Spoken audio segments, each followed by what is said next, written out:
Hey, this is Alex Head, founder of Subtext Radio. This is Subtext. Please go ahead and click the like button and the subscribe button. It really helps us to reach new audiences and promote the artists that we work with. Hit like and hit subscribe. We are Subtext. Subtext is an itinerant platform for sonic knowledge production. It produces and distributes radio programs ranging from investigative reporting to experimental sound and music. Our goal is to enable practitioners to have a maximum of 50% males performing, and to explore how media reflect our relationships to democracy. Threads Radio is a sister and a brother to the Subtext. This is Subtext. Can you wait? Yeah, do it from. Yeah.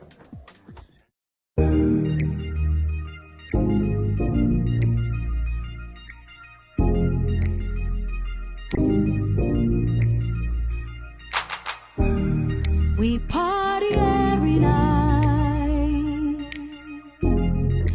then we all just walk off in the rain.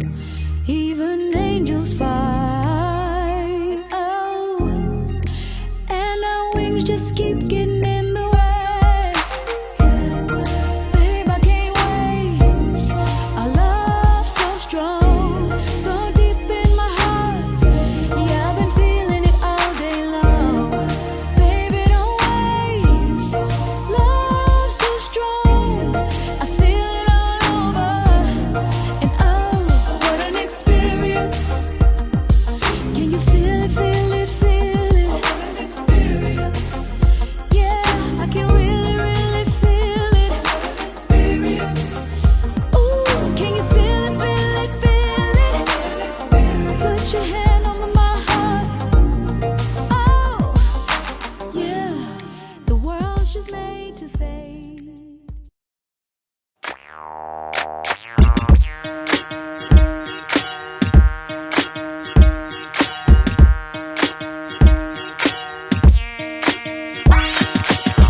Na ihr Geldspinner, mach ich euch geil auf Ficken. Ich komm ans Mike und alle fangen an zu wichsen. Sie ist guter Frau, sie ist geiler Sau, sie ist schlau, du kannst sie nicht Puppe hauen. Alle haben King Pussy Ray lieb. Wo ich erschein, stehen Schwänze in Reihe und Glied. Darauf steh ich, Jungs, macht so weiter. Ihr wollt Fiki Fiki Hopper auf Reiter. Meine Tracks sind vollgestopft mit Sex. Alle googeln sich kaputt nach mir im Netz. Ich bin die Nummer 1 in Hip-Hop Deutschland, ja, weil alle anderen euch immer nur enttäuscht haben. Vorhang auf, geht zur Seite, ich stapfe mit Gummistiefeln durch eure Scheiße. Ich brauch kein Label, um mich aufzumotzen, denn in meinen Augen seid ihr eh alles Fotzen. Vorhang auf, Spotlicht, auf mich, Lady Bitch Ray. Klappe zu, Affe tot, Killer-Rap Game over, okay.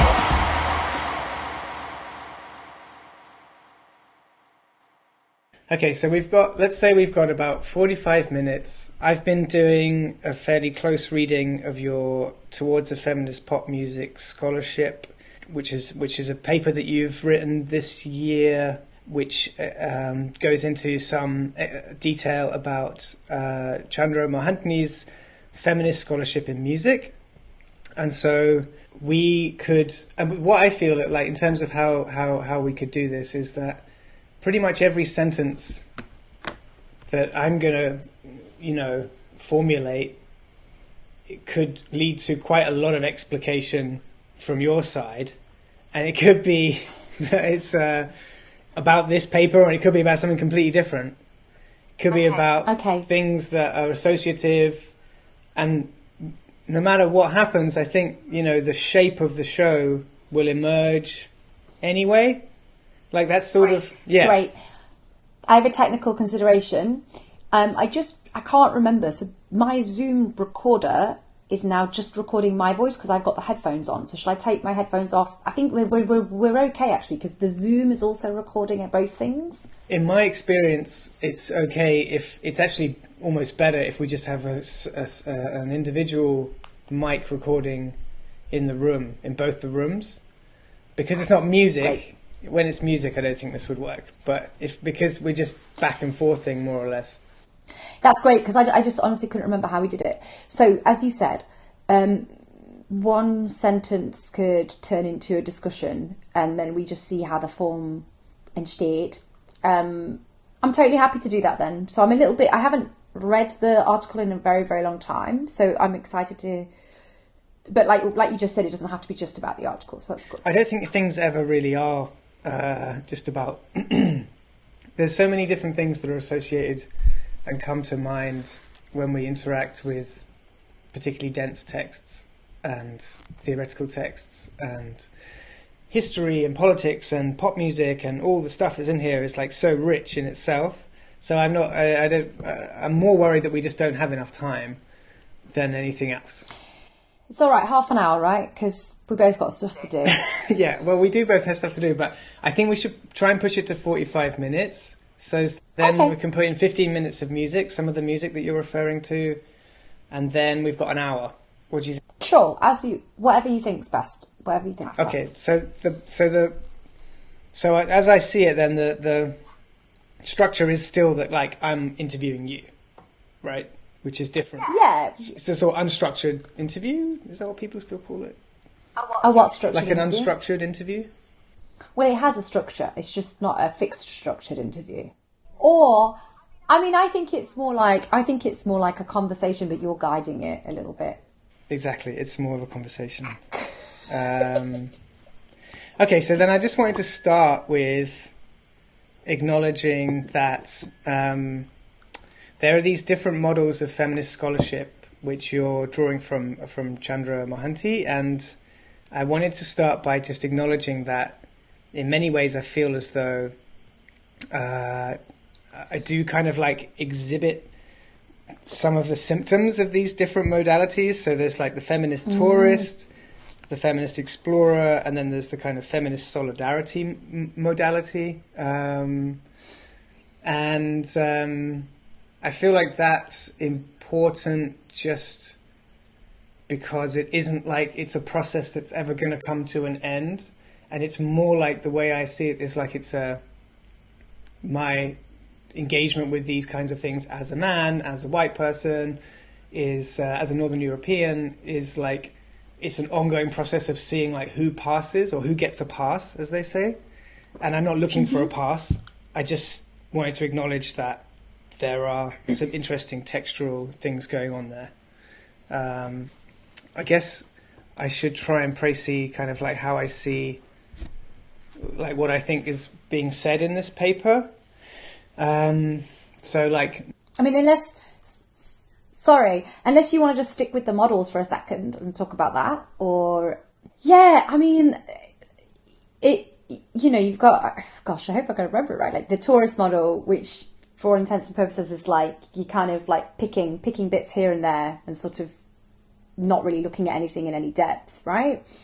And you can imagine this in lots of different contexts, not just with music, right? And then the sort of explorer model is more the sort of, this is going to be terrible, I'm going to say this, I always think of like the kind of like avid ethnomusicologists from somewhere like SOAS or something, just getting really like deep into it and being like, yeah, I know everything about this particular kind of music from this particular place, sort of thing.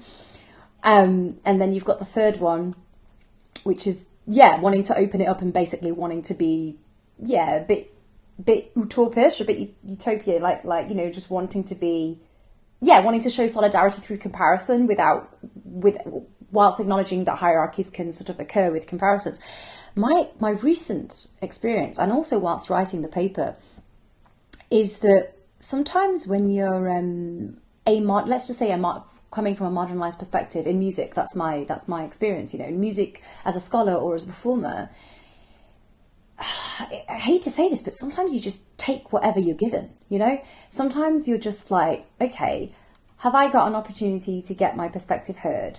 Is it going to be received in a quote unquote feminist tourist kind of way? Yeah. Oh, what do I do? Do I just not give my perspective, or do I just let a little bit of it go out so that someone somewhere might take that and run with it and turn it into something deeper? It's really a consideration. I just wanted to highlight that as well. Like maybe I'm, well, I don't know what the right phrase is, but maybe I'm not doing the cause enough justice by highlighting that reality, but that is what's happening, and I see it in the way things, and I see it in the way courses are programmed, and I see it a lot.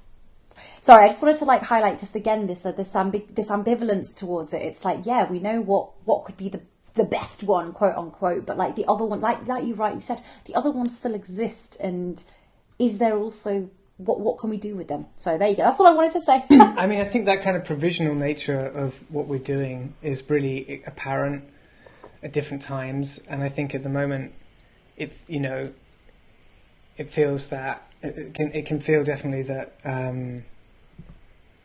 you're kind of trucking along and then looking back, and then trucking along and then looking back, and I think that's fine. I mean, I think it's a consideration, yeah. I mean, so it's also because it's difficult. It's like really, it's not. It doesn't come like.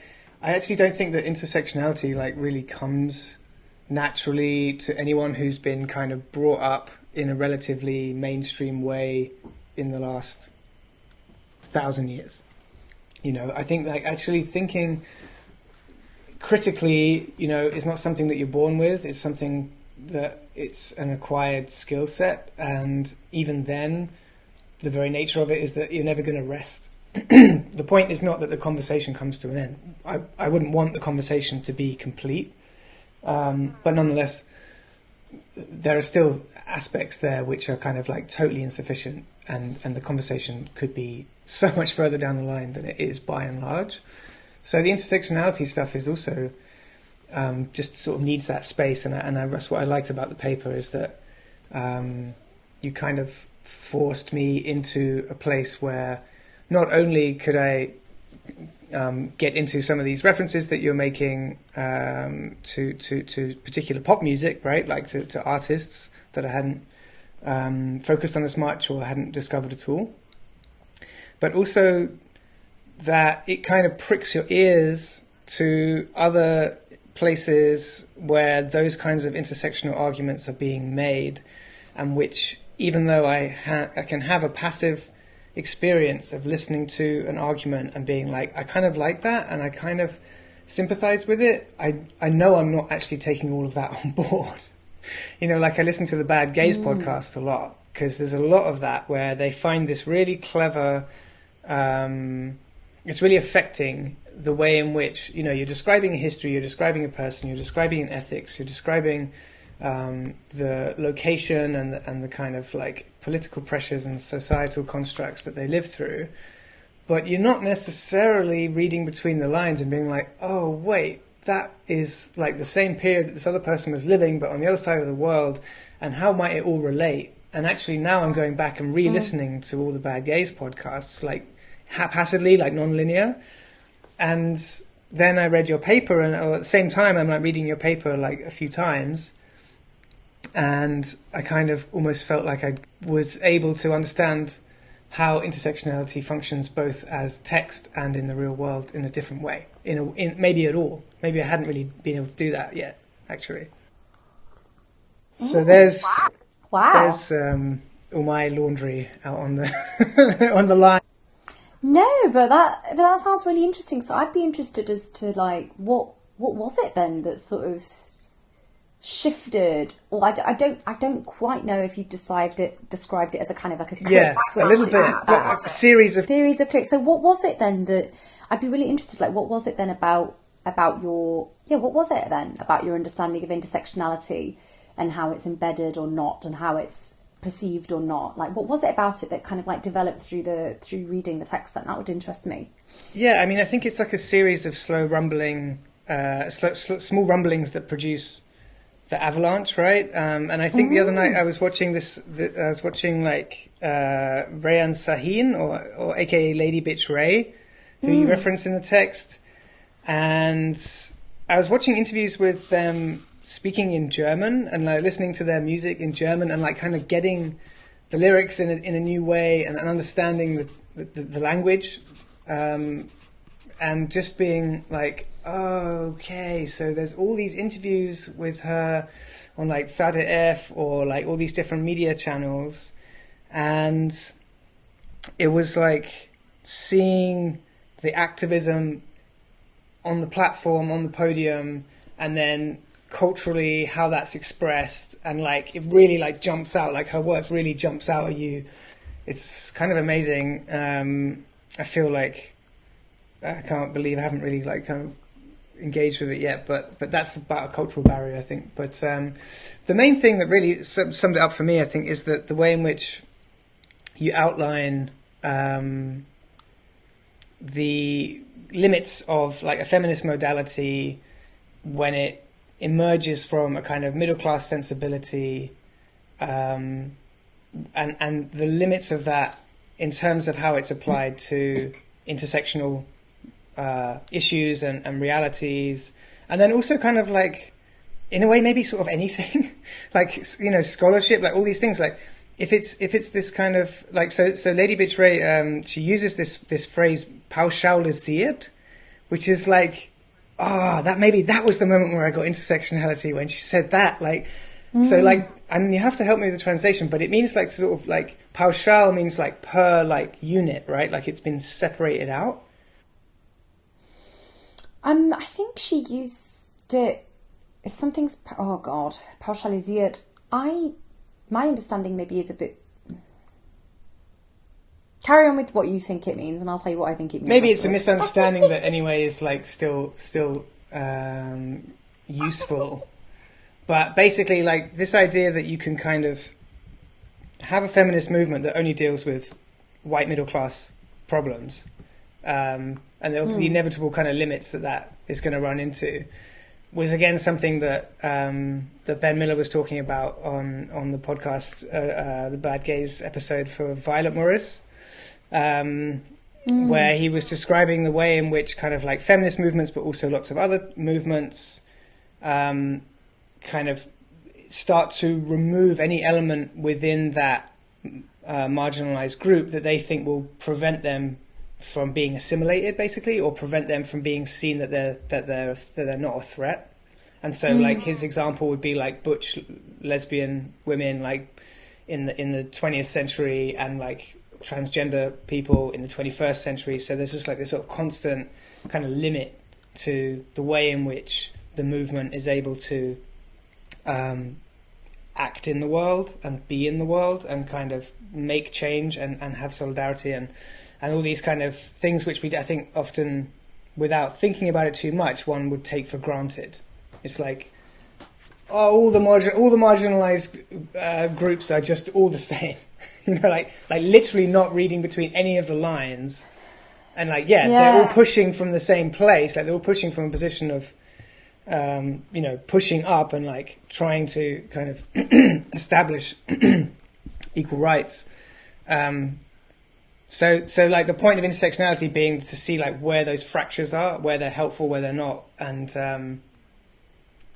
I think that's something which I just hadn't done, and I think that doing it through the scholarship of pop music is anyway like an intersectional approach, right? So there's different registers, cultural registers going on there in any case. Well, just to add a little footnote, if you don't mind. So actually, in another text, or it could even be somewhere else, Chandra Mohanty also talks about like not creating a monolith, and I think this is a very typical thing that comes from feminists of colour and black feminists, you know, queer black feminists, intersectional feminists, like this idea of like, you know, and I think this is where this pauschalisierung comes from, because I always understood it as like pauschalisiert is like if something's generalised. I always understood it as that, which is basically what you just described, you know. So I think you understood what it meant. And so she talks about, you know, warning of something being a monolith. And so, because in her work, you know, it's all, a lot of it comes from the 1980s, and like a lot of it is like this, you know, this contentious term like third world, I almost said third world therapist, third world feminist sort of thing. What was I going to say? Yeah, and she basically says, you know, if you're taking this group of people like black women or brown women or Indian women or, I don't know, I guess now like disabled women or, you know, whatever, if you're taking this group, you know, it's like, just be wary of like treating them as, be wary of generalization, like exactly what you just said. and there is discrepancies, or not even discrepancies. There's differences within it, and I think that is really one of these things that's really like messy and a bit sticky to argue, because a lot of people, like, you know, the neoliberal thing of like it's the individual and the individual, and I write about that a little bit in the article, or at least I hint on it. You know, this kind of like this critique of like the white feminist is the neoliberal feminist who has the car, the job, the happy, the not just the family but the happy family, not just the husband but the happy husband, and it is, you know, heterosexual, so like connotated, so to speak. And I think like what intersectionality wants to do is just sort of say, that you can't generalize these groups, and that there is wait, no, let me go back to my argument, I lost it. So there's this one argument of like this neoliberal idea of what a feminist is, and often that argument is then used to say, how, you know, why are you fighting for, why is this cause for black women when some of you are this and some of you are that? Are you different or are you the same? Like, what is the argument? And I think that's sometimes, do you see what I'm trying to say? Like, often they'll just kind of like poo-poo this idea that there is difference within the group. And I think this is a huge thing to remember. Like, I think Spivak even writes about it. I really try and avoid reading Spivak. I think she's brilliant, but like the texts are so difficult. Like, listen to a lecture, don't read a text, it's way too hard. But like, but I think that's, again, I'm just kind of like mind mapping of what you've said, you know, this idea of not to generalize. And I think what this word intersectionality is trying to do now, it's trying to give a name to, it's naming this condition of differences within something being the same, on the one hand, but it's also kind of like a warning. I think it's a warning of like, don't forget there are differences within things that might look the same, and that's one way I would look at that now. You know, obviously there's no, I find that to be prescient. I mean, it's a lot of it is, for me at least, is coming back to like this frustration with liberalism and liberal discourse, and I think that going into the fine grain of how language is used and how research is conducted and who gets to do it and what is it, who is the subject? I mean, you make that point again, like, is the subject the thing being studied, or is the subject person who has got a certain knowledge that is applying it to the way in which the knowledge is produced? Really, really great.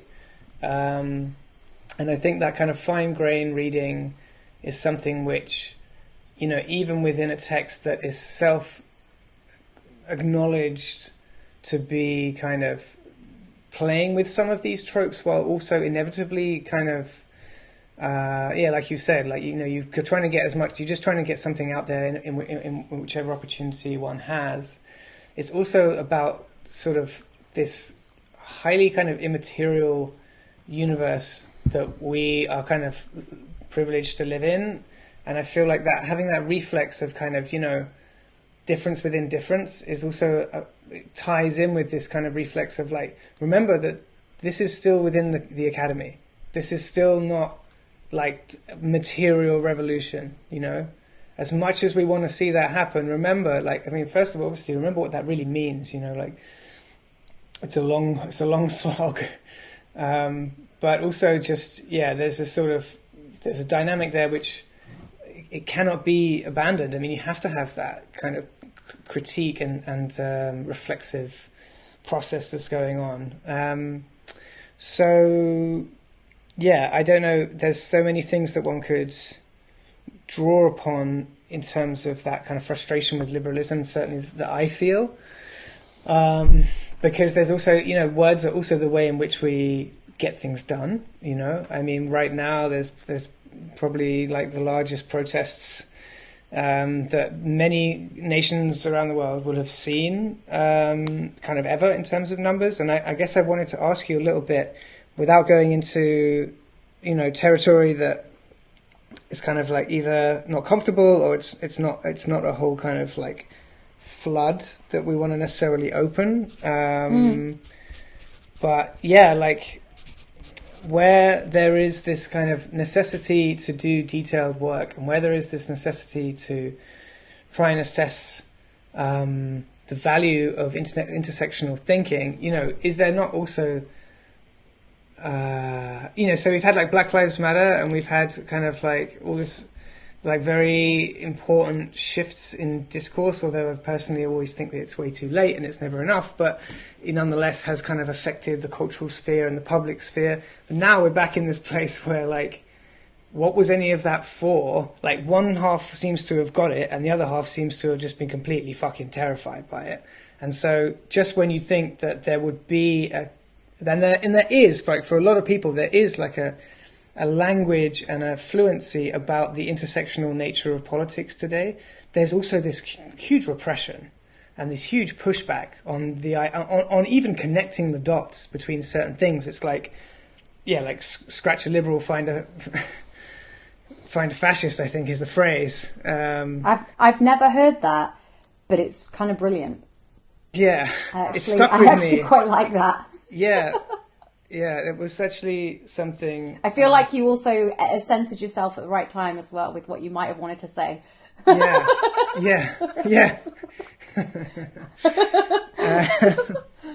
I know. Sorry, keep going. It's interesting. I'm really enjoying your explanation. I mean, I guess what I'm trying to I'm just like partly using this the way that maybe I might use sort of anything, which is just working out, particularly in Germany. So I'm interested in kind of like the discourse in Germany because it's something that I haven't really contributed to, but I feel as though I'm getting to a point where I could, and I'm starting to like take little shots from the sidelines, but I'm not, I mean, I'm talking about like in the German language, in the German context, like something which you're very good at and I'm fucking terrified of.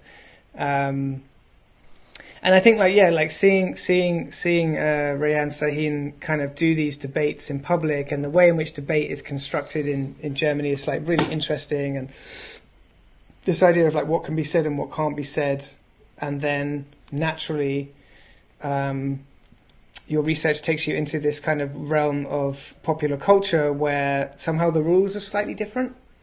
I mean, in a way, it's even more restricted, perhaps, than.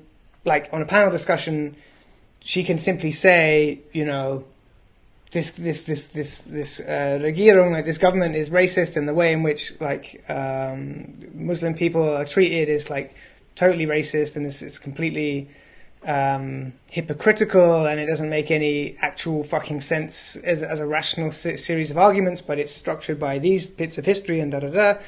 Whereas in a piece of music, she's going to rap about like the German penis, you know, which is like, that could go either way. And then her lyrics are like deliberately kind of ambivalent as well about what her relationship is to that organ.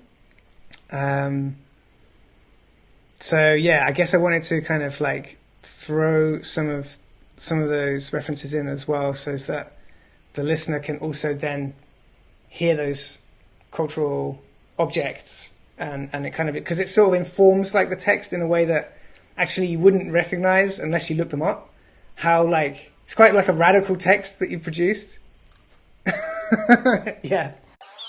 Lipstick lover, lover, lover, lover, lover, lover, lover. My lipstick lover, lover, lover. I like lipstick on my neck. You let me know I'm your number one select. I like lipstick on my neck.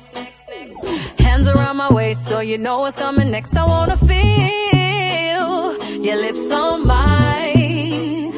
I just wanna feel a little tongue, we don't have a long time. Ooh, you're talking nasty and I like it. Whisper in my ear, only me you can hear. I've seen it from the back and I'm excited.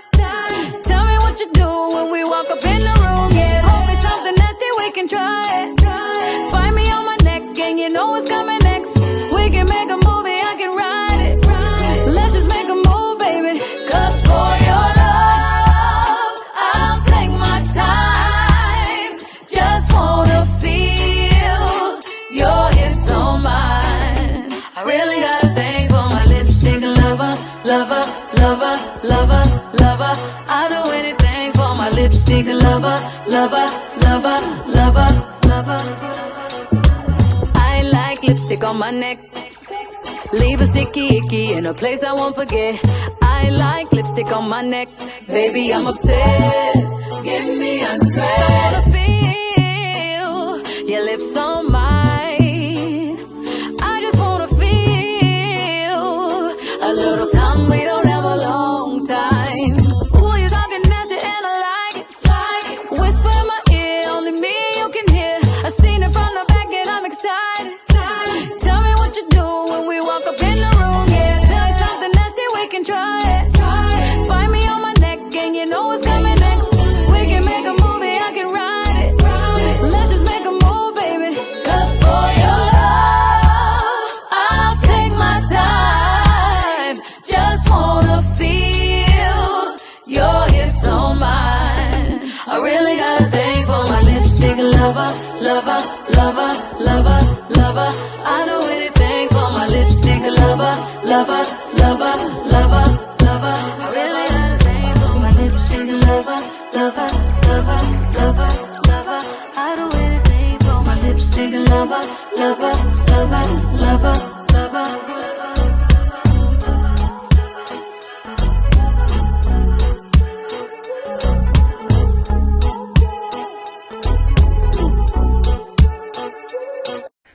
They can't see you doing that, Shanti, but present, yeah, like represent, you know? I'm putting my hands to my face and going, now, smiling like a proud kitten. Can kittens be proud? Yeah. So something about the German context then, is that what? That would be wonderful, yeah. I mean, I think that, yeah.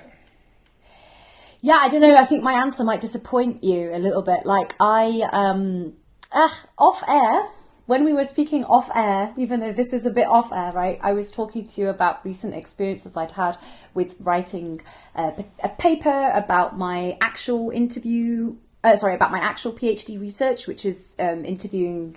I conducted interviews with, the research is investigating the experiences of Black women and women of colour in German music conservatories, right? So that was like interviews, and I told you this story about how I wrote a paper and the editors were happy, and then the kind of external board, or the board of the book, didn't really understand it because they were coming more from a historical musicology perspective. And basically my very lovely editor said in a very embarrassed way to me, I was like, Shanti, you know, like, the text is great, but like, if you could just translate it for us, so that a historical musicologist who doesn't understand what intersectionality means, who doesn't know, and this is what she said, you know, somebody said something like, you know, why do Black women have a different kind of discrimination, you know, like all this stuff. So it's almost like writing a text for a beginner. You know, the more I talk about this, the more I'm just like, I don't want to do it, actually. I've just realised this. So all of this is just to say that in this test of like writing all these articles and stuff, I have learned to refer to the German context, and it can be very jarring, I think, for someone who's coming from more a UK context or an American context, because it's just like, what? This is like baby food or something. I don't know. Like it's very interesting. And then I had the other experience, and funnily enough, I just wrote an article about hip hop feminisms, and I would love you to read it, actually, because I feel like you would understand it. And it's not about what you think it might be about. Basically, like the black feminism and black feminist epistemology. So like Patricia Hill Collins, who I also refer to in the paper, who's someone that I've really whose work I've really been looking into. Kind of like the second, like the generation after her of black feminists in the US, sort of wanted to sort of like have a feminism that was more about their day-to-day life, and so they were like the hip hop generation, they called themselves. So there's lots of like offshoots of what they called hip hop feminism. So Kyra Gaunt, Trevor B. Lindsay, Poe, and all these other people. And what I did in this article is I took a few of those offshoots and had a look about how they could be used in sort of a music pedagogy sort of way, and of course an intersectional music pedagogy sort of way, because all of them are inherently intersectional, which kind of like calls back a little bit to what you said earlier about this kind of like if intersectionality can ever be like organic or anything like that. And if the consciousness to intersectionality can ever just be inherent. And I actually think In some contexts it can be, and obviously they're the ones that had to like physically deal with them. That's what I would say.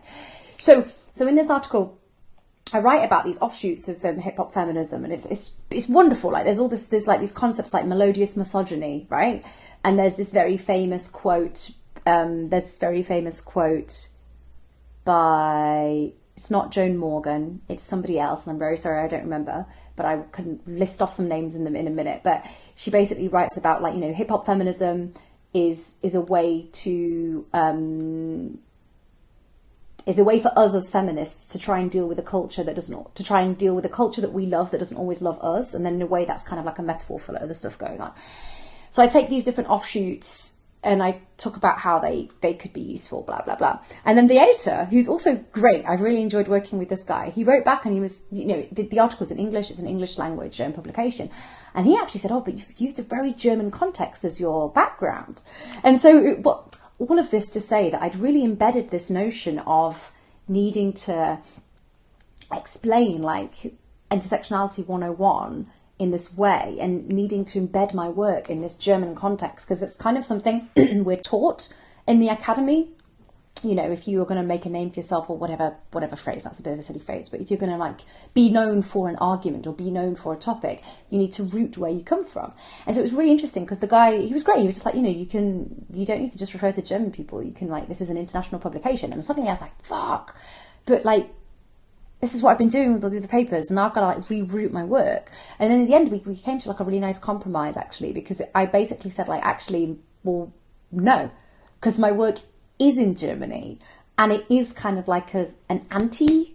I have my fist, and it's punching my palm at the moment, and it's kind of like an anti approach to the way not just music education is done here, but maybe intersectionality in music education is done here. Sorry, that's a lot of blah blahing, but no, that's amazing that you can even it's articulate basically it like the other that. way around. Yeah. So that's why you're going to read that, and next year we'll do a radio show about that, because I also mentioned Rehan Shaheen in that as well, of course. So Yeah, wow, that actually really does help me to think about why, like, it does feel like wading into something, getting into your writing, and I love that about it, and I love that when I find that in any form of writing, really. But in this particular area where there does seem to be a new, or like nothing's new under the sun, but there definitely seems to be this sort of contemporary area of like black knowledge production, of like feminist studies, of like the ways in which black scientists are highlighting, you know, the knowledge that they produce, and the kind of inevitable extra work and like I don't want to sort of use like sort of go-to words, you know, but the kind of additional labor that goes into having it published, let's just, in a simple sense, like in the most sort of like normal pragmatic sense, it's just like how a normal institution is supposed to function. Because a lot of the time, I think, it's something that like Dr. Chanda Prescott-Weinstein writes about, and Dr. Sonia Dyer as well, is kind of like, how much time do I have to spend like spelling this out for you? How much time do I have to spend like dedicating my energy to drawing a picture that you understand as someone who's not experienced this kind of pressure and repression, that, you know, in order to give like the scientific like knowledge that I'm producing the appropriate amount of space that it deserves in addition. And then there's this kind of like folding between the disciplines, and between this kind of like perspectival authorship, like this author position, which is this like, it is like that. It's just kind of like, you know, it's kind of like a conditioned form of knowledge production, which is also necessarily stepping above all of those conditions and producing something which is just like, for me, it's a huge insight. I mean, there was this guy was talking about black cosmologies. His name is Dr. Lonnie J. Avi Brooks. And he was just like talking about like, well, you know, when enslaved people in the American South were on their journeys to escape and go to the north, they needed to use the stars to navigate. And within that kind of within that very like material present requirement of the conditions with which to further life, is this reflection and use of these very ancient forms of navigation, and also like just this actual like the light itself has been produced, million, like I don't know how long a light year takes to get here, but like significant amounts of time in the past, while walking forwards to produce a better future. So there's this whole kind of metaphysics, this whole kind of location of the self within these different temporalities that's going on, and that gives me this kind of, like, I do get excited about it. Like I get really interested in forms of thinking and ways of being that can locate the individual within, this is like something that becomes politics, but it's actually just survival. Like it's actually just like a day-to-day thing of like, I need to get this done. I'm going to have to like explain all this fucking bullshit to you because you don't understand it. And then at the same time, I'm going to do like a sort of double backflip over your head and be like, this is something that you just don't, not because you're from this perspective or this cultural background, but you just don't know it because this hasn't existed yet. I'm producing new knowledge as I go. And there's something pretty astounding about that. And I don't think it's like that special actually, like, or that rare. Like it's happening all over the place if you just know where to look for it. So that's something which I can't, I'm sort of I think about that when I read your writing as well. And I guess maybe we could talk a little, like maybe you want to talk to this idea of like temporalities, both in terms of like your development as a scholar and as a researcher, and then also just kind of where you feel like things are going, if they're going somewhere. It's all kind of, we're sort of like obliged into linear time, but whether it's progress, we don't know, but yeah. So there's like, for example, I mean... Yeah. No, sorry, for example, go. Well, there was this interview with this jungle music producer near Archives, and it was just like a very kind of normal... I was into this scene, I have like mixed heritage, London is like a dynamic place for intersectional cultural production, and then just at the very end of the interview, the woman was like, what does it mean to you, like, to produce music? And she said, well, this is the time when, like, she said, like, like drum and bass is my therapy, right? That really resonated with me because I'm so interested in culture and the relationship to the body and how that translates. And she said that when she's making music, she's talking with her past self, her present self, and her future self. So again, that's kind of like location, that kind of like locational device. Is that something that kind of occurs during your writing? I mean, it must be a series of exams, like you say, like a series of tests. It's a series of ongoing moments. I wonder if that's something which, do you have like, is there any familiarity between like how you absorb the culture and then when you're back in there producing the culture? Maybe that's one way of putting it.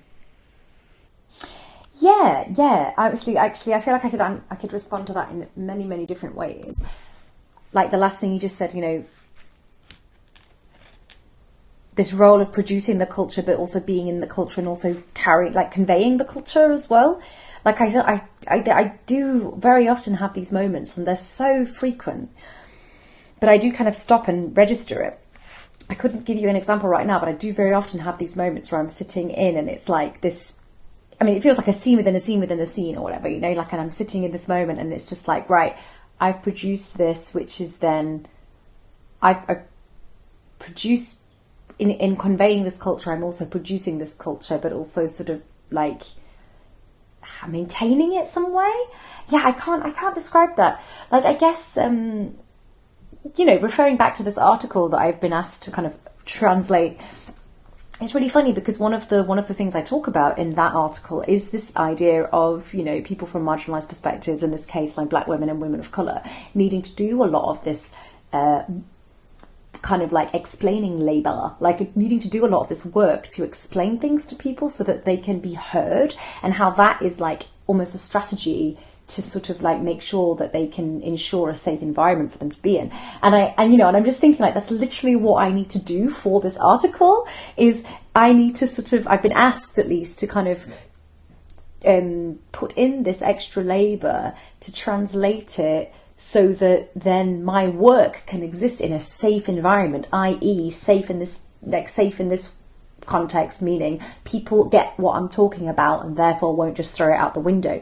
And I feel I'm thinking directly to the content of the paper, and that's exactly what one of the interviewees is doing in one of their it was one of the things I'm talking about. There's one instance of this one student who takes a lot of time to create anti-discrimination awareness, diversity sensibility awareness, anti-racism. It takes a lot of time doing all of that just so that they themselves can exist in the culture. So yeah, I've literally got a theory on that, and literally talking about this idea of changing the culture so you can exist within it, and also but also maybe somewhere along the lines there's this realization of actually you can only exist within it if you change it, as in your role as the changer in that moment, not the result of it having been changed, but actually this activity of changing is your existence within it. I'm looking at 1,000 versions of myself, and we're all fine as fuck. Say it to my face, bitch. Say it to my face. Say it. Caught up in your trance, they get so nervous. They just wanna taste what you're serving. Can I get a taste? Pussy purring. What you're serving? Know what you're serving, sexy girl. She's so red, they wanna meet her. Soft and cunt, so cunt, they wanna be her. Take me in and baby, take me deeper. Take me deeper, take me deeper. She's a mystic, sexy creature. Ooh, she goes and I'm a keeper. She's a god and I am a believer. I believe her. She done so impressive, so phenomenal. She and all her best friends, so phenomenal. Hits like that a blessing, so phenomenal. I just had to check in, so phenomenal. Dancing in the dark, How you feel? phenomenal. A true work of art. She's ready. Phenomenal. And they all bow to you. How you feel? Phenomenal. Ready for round two. Bitch, I feel so phenomenal. Say it to my face. How you feel? Phenomenal. Say it to my face. How you feel? Give me face if you wanna. Give me head if you wanna. Light smoke marijuana. You can vote down, vote it out if you wanna. Let it spill, let it all out. You can feel what you wanna. Let it build, let it warm up. You can vote it out if you wanna. Phenomenal good. Phenomenal good. Phenomenal. Beautiful girl. Phenomenal good. Phenomenal face. Phenomenal way.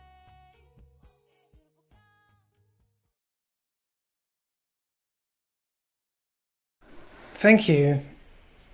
Yeah, that sort of textural thing again. I always use material metaphors whenever I can, I guess. But it's it's also a conflict, the reason why I think of it as like a texture is because I think of hitting a wall, and kind of rubbing up against stuff that is abrasive, and that is part of the work, broadly speaking, and that maybe there's another.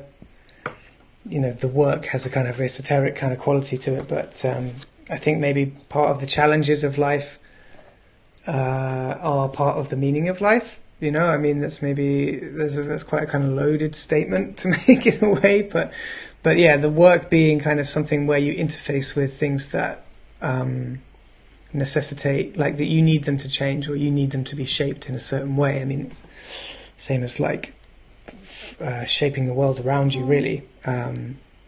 Physically, because then it's okay, there's that present moment, there's that historical kind of precedent, there's the thing that is being carried by the bearer, and then going forwards that's kind of the hardest bit, right? Is to sort of feel as though it's actually going in this sort of sense of forwards as progress, as in something will remain of what I do that will be better. So yeah. Yeah, no, I don't know how to answer that other than by, it's really interesting. Like, can you see, because we're in a Zoom chat, can you see this photo here? So that's me. That's a photo of me when I was about 9 years old. And I love this photo because no shit, I was even saying this to somebody the other day, like a good friend. I sometimes feel like I'm doing everything for her, because in a way, I remember that age really vividly, and I remember being really motivated and being really like knowing what I wanted to do and having all this energy, but like not really knowing it in a kind of like developed brain, like an actual materially biologically developed brain sort of way, but just being just like, I know I want to run, I want to do this, and so I keep this photo here because I really, that was almost like the beginning of my consciousness. I feel like that was the beginning of my consciousness. I remember this, it's a school photo. I'm wearing a jumper by the sweater shop, very unfortunate name. The sweater shop, do you remember that? And I remember my mum had cut my fringe, and like I've got this like long curly frizzy hair, right? And you don't cut a fringe with this hair, but like obviously as a 9-year-old it's difficult hair to deal with. And I just remember my fringe being so itchy, and I remember being so grumpy that morning. But then obviously I'm smiling on this photo, and a lot of people say to me I've still got the same smile, but it's just like you know, you were talking about like past, present and future. Like I very often evoke this one, right? Because it's just like, yeah, I'm doing this for you. I don't know why, but in a way I relate that to what you said about trying to leaving the space better than it was before, or not better, or just at least contributing it into some way. I still even think like better is this is a hard like value judgment to have. Well, no, it's not, I guess, if it's like, you know, better as in less racist, better as in less sexist. Yes, we can do those base things, but it's as we know, because of intersectionality and because of the difference within the difference, there's always going to be, and as you said this earlier, like as soon as you shift one little bit, something else moves somewhere else. And you know, and that's the thing with intersectionality, we're all differently privileged or differently non-privileged, right? And so as soon as you like increase one bit here, you do something for one lever gets pulled down, and then the other lever gets pulled up, and suddenly someone who was comfortable before is no longer comfortable. But, sorry, I don't want to create this idea of one person's comfort or one group's comfort being contingent on someone's discomfort. That's not at all what I mean. And I think that's exactly the challenge. That's this jarring thing you were talking about, I think. So anyway, sorry, I just flipped it around to different things a bit, but yeah. Yeah, it's being able to do all those things at once. I think that's why it's like people don't want to hear it, or they just kind of, you know, it gets tied up in conversations like this, when actually the work, again, like it feels like it's about making that concrete. Yeah, and that's sort of almost the work of like policy and the work of, you know, like shaping curriculums and stuff like that, which all of this writing that you're doing is like totally foundational to all of that. That's why I think it's really exciting as well, because we can do like minor scale, like bigger and larger scales of these three different temporalities, while, you know, sort of chugging along on a Saturday, doing our thing, you know. I find that all kind of, but yeah, I guess, yeah. The thing about like having a legacy is always, I think, very complicated, probably the most complicated thing. And I think that getting things to stick, and then just kind of like being confident enough to know that that's what's right for someone who comes along the next time. I don't know if everyone can do that. I don't know if I can do that. I know that I can keep a track of what's going on and try and offer that information, so that at least that the next person can look at how one thing arrived from a series of other events and dialogues and so on. But yeah, and like they might not even want to look at the same thing, right? And I think that's the thing. Like I'm doing one of the reasons why I'm doing, I wrote this, no wait, sorry. I wrote this article on hip-hop feminism and music pedagogy, and so I thought, well, I'll teach a seminar on it as well. And it's going really, not just about feminism though, just about hip-hop hip-hop in Musikunterricht, like music teaching, and then the feminism stuff will come soon, and it's actually inherently within there. Like even on the first session, like everyone, it was, you know, these students are like 7th, 8th semester, some of them 3, 4 semesters. And like they get it, they can say what intersectionality is, they can say why it's important, But I feel like what it's my challenge is within this course is to get them to actually feel it, and that's what I was saying to my partner the other day. Like I haven't got to a point yet where they can feel it. Like, you know, you've got the guys like these, you know, white German dudes being like, yes, you know, sexism is bad, racism is bad, intersectionality is important, we all need to reflect. And I'm just thinking like, what can I do to get them to reflect? It's not actually what I wanted to say. What I wanted to say is, you know, there's a couple of really great students, and like I've mentioned Rehan Shaheen a couple of times, and like a couple of them just like really screw their face up because they're just like, oh, we don't hate her, we don't like her, we hate her. And then I had to resist the urge a little bit to be like, are you kidding? She's bloody brilliant. Like you know, but instead I think I said something like, yeah, I can understand that, but can you also see why she might be doing something good? And I think that's the core of it. That's kind of like knotted together lots of things you said, this idea of legacy. They might not even give a shit about what you've done because they might be into something else, which is just the fallacy of the legacy, right? And then the second thing is this complicated nature of this complicated thing of like, this intersectionality of perspective or of thing, right? And like how it can offer different levels of the levers, to use a metaphor which I think we had earlier, and then also this third one of kind of calling back a little bit to like what you said at the beginning, like understanding what intersectionality is from a kind of observation, maybe remote position, but understanding it, getting it on a kind of cerebral level, but then this like experiential level is missing. And I'm just asking myself, like, how can I get them to experience that in this seminar? So that's like my own little challenge for myself. There you go. I've just summed everything up. Yeah, I appreciate it in very good time. I feel like I'm kind of I'm like your patient one. You're like the what? Sorry? I'm like your patient one. Great. So okay, we're going to have heard from Janelle Monáe. Maybe we should finish the show out by playing some Lady Bitch Ray, and that's an hour. We've done it easily, and as I thought it would be, because huge.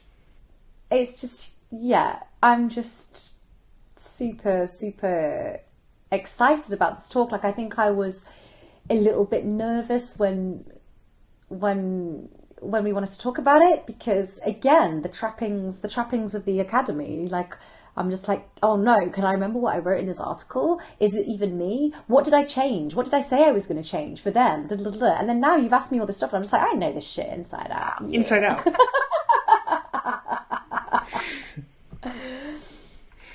So that's kind of good. Lovely. Yeah. I mean, thank you for the show and for the paper and for all the things. And I guess that's probably going to draw the thing to an end, just so it fits into, you know, the linear time of capitalism. It's literally what I'm struggling with my dissertation at the moment. I'm just like, I think at one point I write in it something like, it's impossible to write about this topic in the linear form that is required of a dissertation, i.e. a book. I think I just write that I've got that in there. Yeah. So yeah. Well, thanks for being impossible, and yeah. I don't know if we really. I guess we're not going to sing this one out, unfortunately, or maybe fortunately, depending on how the listener. Off-air gems. Yeah, because we're not really off-air jamming. I mean, we could though, but we're jamming. Off-air jams. Off-air jams. There's a lot of jamming going on. Should we say off-air jams? Okay. Yeah. Okay, go. Off-air jams.